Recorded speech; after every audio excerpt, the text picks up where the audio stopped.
வணக்கம். பிப்ரவரி 7, 2025. நான் உங்கள் சுந்தர்.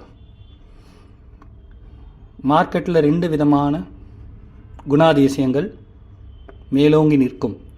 ஏதோ ஒன்று தான் மேலோங்கி நிற்கும். ஒன்று ஆசை, இன்னொன்று பயம். கடந்த 5 மாதமாக மார்க்கெட்டை பயமே ஆட்டி படைக்கிறது. செப்டம்பர் முடிவிலிருந்து ட்ரம்ப் வந்துடுவார். ட்ரம்ப் வந்தால் இந்தியாவுக்கு நஷ்டம் அப்படின்னு பயமுறுத்திட்டு இருந்தாங்க. ட்ரம்ப் வந்துட்டார். 3 வாரம் ஆச்சு. இந்தியாவை தவிர மற்ற நாடுகளை தான் டார்கெட் பண்ணுறாரு. அடுத்த வாரம் நம்ம பிரதமர் அங்கே போகிறாரு. நல்ல விஷயங்கள் நடக்க வாய்ப்பு உள்ளது. இப்போ ட்ரம்ப் ஃபேக்டர் முடிஞ்சு போச்சு. அந்த பயம் முடிஞ்சு போச்சு. அடுத்தது பட்ஜெட் வருது. பட்ஜெட்டில் நல்லது நடக்க போகிறதில்ல. நிறைய டேக்ஸ் போட போகிறாங்க. கேபிட்டல் கெயின் டேக்ஸ் போட போகிறாங்க. அப்படி இப்படின்ட்டு இருந்தாங்க. அது எதுவுமே நடக்கலை. அந்த பயமும் போச்சு.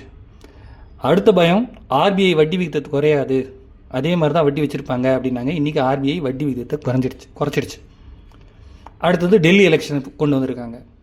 அடுத்தது பெட்ரோல் விலை உயரும், ஆயில் ப்ரைஸ் உயரும், க்ரூட் ஆயில் ப்ரைஸ் உயரும் அப்படின்னாங்க. அது கொஞ்சமாக குறைஞ்சிக்கிட்டு வருது. இப்படி சொல்கிறவங்கன்றவங்க நான் தனிப்பட்ட முறையில் யாரையும் சொல்ல. எப்பயுமே ஒரு பையர் ஒரு செல்லர் இருப்பாங்க. பையரோட வேலை செல்லரை பயமுறுத்துறது, செல்லரோட வேலை பையருக்கு ஆசை காட்டுறது. இது 2 தான்.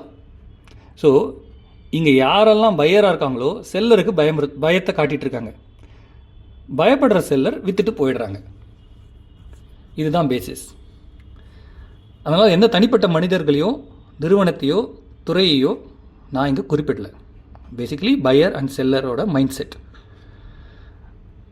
கடந்த பல வருடங்களாக, அதாவது கோவிடுக்கு அப்புறம் பார்த்திங்கன்னா நிறைய inflow mid cap small cap பங்குகளை நோக்கி தான் வருது. 2 வருஷத்துக்கு முன்னாடி நீங்கள் பார்த்தீங்கன்னா சில mutual fund companies mid cap small கேப்போட எஸ்ஐபி எடுத்துக்கிறதே நிறுத்திட்டாங்க. எப்பொழுதுமே மிட் கேப் ஸ்மால் கேப் பங்குகள் வேகமாக வளரும் லார்ஜ் கேப் பங்குகளை விட. ஏன்னா லார்ஜ் கேப் கம்பெனிகள் சேச்சுரேட் ஆகிருக்கும், மார்க்கெட் பெனிட்ரேஷன் முடிஞ்சிருக்கும். வேற இந்த ஸ்மால் கேப் மிட் கேப் கம்பெனிகள் புது துறையில் நுழைவதால், இப்போ உதாரணத்துக்கு எலக்ட்ரிக் பேட்டரி பண்ணுறாங்க, எலக்ட்ரிக் வெஹிக்கிள் பண்ணுறாங்க, ஃபுட் டெலிவரி பண்ணுறாங்க, இல்லைனா QSRன்ற குயிக் சர்வீஸ் ரெஸ்டாரண்ட், இந்த மாதிரி பல புதிய துறைகள் அவங்க நோக்கி வரும்பொழுது அங்கே மார்க்கெட் பெனிட்ரேஷனும் கம்மியாக இருக்கும், அவங்களுக்கு போட்டியும் கம்மியாக இருக்கும். அப்படின்ற பட்சத்தில் அவங்களுடைய வருவாய் இந்த லார்ஜ் கேப் கம்பெனிஸோட வேகமாக வளரும். அதிகமாக இருக்கும் இல்லை, அவங்களுடைய வருவாய் பல்லாயிரம் கோடி கணக்கில் இருக்காது. ஆனால் ஒரு 100 ரூபா வருவாய் 110 ரூபான்னு உயரும்போது அவங்களுக்கு 10% உயர்வு காட்டும். இதே நீங்கள் 1 லட்ச ரூபா நீங்கள் 1000 ரூபா உயர்த்தினாலும் 1% தான் உயர்வு காட்டும். அதான் டிஃப்ரென்ஸ். அதனால் எப்பொழுதுமே மிட் கேப் ஸ்மால் கேப் பங்குகள் லார்ஜ் கேப் பங்குகளை விட அதிகமாக உயர வாய்ப்புள்ளது. கடந்த 5 வருஷமாக பார்த்தீங்கன்னா லார்ஜ் கேப் பங்குகள், நான் பேர் சொல்ல விரும்பலை, அது அதே நிலைமையில் தான் இருக்குது. அங்கேயும் இங்கேயும் நகராமல் ஒரே பாயிண்டில் இருக்குது. ஆனால் ஸ்மால் கேப் மிட் கேப் பங்குகள் 5லேருந்து 10 மடங்கு வரை உயர்ந்திருக்கு. ஏன்னா அவங்களுக்கு ஆர்டர்ஸ் நிறைய வருது. உதாரணத்துக்கு நீங்கள் டிஃபென்ஸ் செக்டார்ஸ் பாருங்கள். 10 வருஷத்துக்கு முன்னாடி டிஃபென்ஸ் கம்பெனிஸே கிடையாது. கடந்த 5 வருஷமாக தான் இந்தியன் கவர்மெண்ட் டிஃபென்ஸை ப்ரைவேட்டைஸ் பண்ணிட்டு வராங்க. கொஞ்சமாக ப்ரைவேட் ஆர்டர்ஸ் கொடுக்கறதால டிஃபென்ஸ் கம்பெனிகள் சிறப்பாக செயல்பட்டு வருகின்றன. இதோட இன்னொரு நல்ல விஷயம்னா கவர்மெண்ட்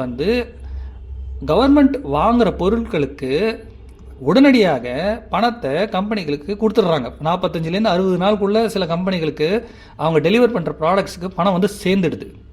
முன்ன அந்த மாதிரி நிலைமை கிடையாது, ட்ராக்ஸ் இருந்தது. அதனால் இந்த கம்பெனிகளோட வருமானம் வேகமாக உயர்ந்து வருவதால் அதனோட ஏர்னிங் பர் ஷேரும் அதிகமாக உயர்ந்து வரும். அது ஏர்னிங் பர் ஷேர் உயர்றதால அதனோட ப்ரைஸ் டு ஏர்னிங் இன்க்ரீஸ் ஆக வாய்ப்பு உண்டு. பிகாஸ் எந்த கம்பெனி நல்லா பர்ஃபார்ம் பண்ணுதோ அதுக்கு டிமாண்ட் அதிகமாக இருக்கும். டிமாண்ட் அதிகமாக பிஇ அதிகமாக வாய்ப்பு உள்ளது. இது நார்மல். உதாரணத்துக்கு நீங்கள் ஒரு கம்பெனியை 100 ரூபாய்க்கு வாங்கியிருக்கீங்க உதாரணத்துக்கு. அதோட earning per share trailing 12 months அதனுடைய ஏர்னிங் பர் ஷேர் 5 ரூபான்னு வச்சுக்கோங்க. ட்ரெயிலிங் 12 monthsனால் 4 காலாண்டு முடிவுகள். இதற்கு முந்தைய 4 காலாண்டு முடிவுகள்.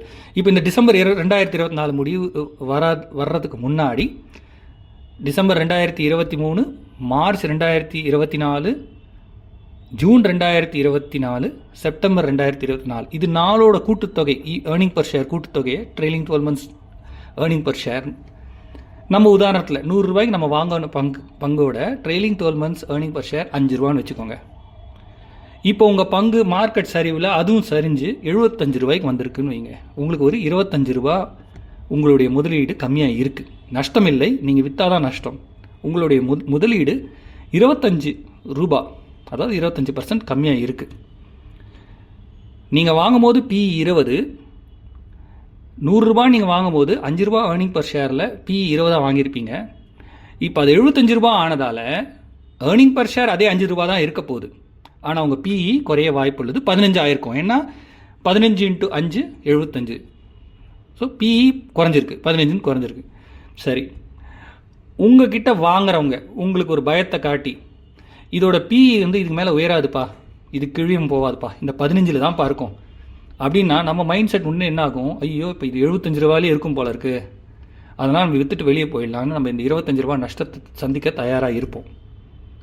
ஆனால் இப்போ இந்த டிசம்பர் 2025 காலாண்டு முடிவு வர ஆரம்பிச்சிருக்கு. அப்போ இந்த ட்ரெயிலிங் 12 மந்த்ஸில் டிசம்பர் 2023 இஜெக்ட் ஆகி வெளியே போயிடும், டிசம்பர் 2024 உள்ள சேரும். Suppose December 2024, September 2024, June 2024, March 2024 இந்த 4 காலாண்டு முடிவுகளை கூட்டுத்தொகை, ட்ரெயிலிங் 12 மந்த்ஸ் கூட்டுத்தொகை 5லேருந்து 6 உயர்ந்துருச்சுன்னு வச்சுக்கோங்க. உங்களுடைய PE தற்பொழுது 15 இருக்குது. நீங்கள் 6 ரூபா ஏர்னிங் பர் ஷேர் இன்ட்டு 15 போட்டால் மினிமம் 90 ரூபா உங்கள் பங்கு இருக்கணும். கரெக்டாக? ஏன்னா PE வந்து 15 ஃபிக்ஸ் பண்ணிட்டோம். But earning per share increase ஆகிறதால உங்களுடைய பங்கோட மதிப்பு உயர வாய்ப்பு இருக்கிறது. ப்ராபபிலிட்டி தான், கன்ஃபார்மாக சொல்ல முடியாது, பட் ப்ராபபிலிட்டி. ஸோ 15லேருந்து 90 போக வாய்ப்பு இருக்குது.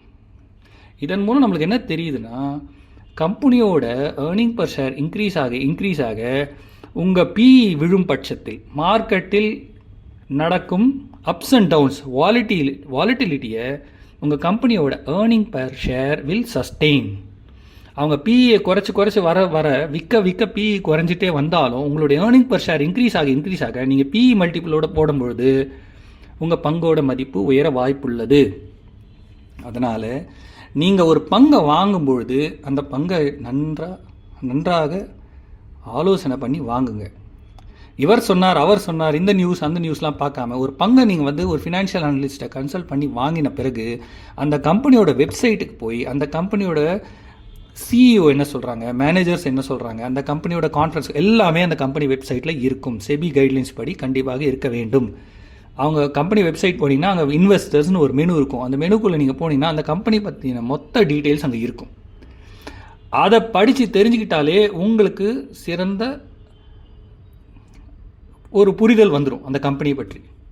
சப்போஸ் போன குவார்ட்டரோட இந்த குவார்ட்டர் ரெவென்யூ கம்மியாயிடுச்சு அப்படின்னா டக்கு நம்ம விற்றுட்டு போயிடும். ஆனால் அதுக்கு அந்த கம்பெனி ஒரு காரணம் சொல்லும்.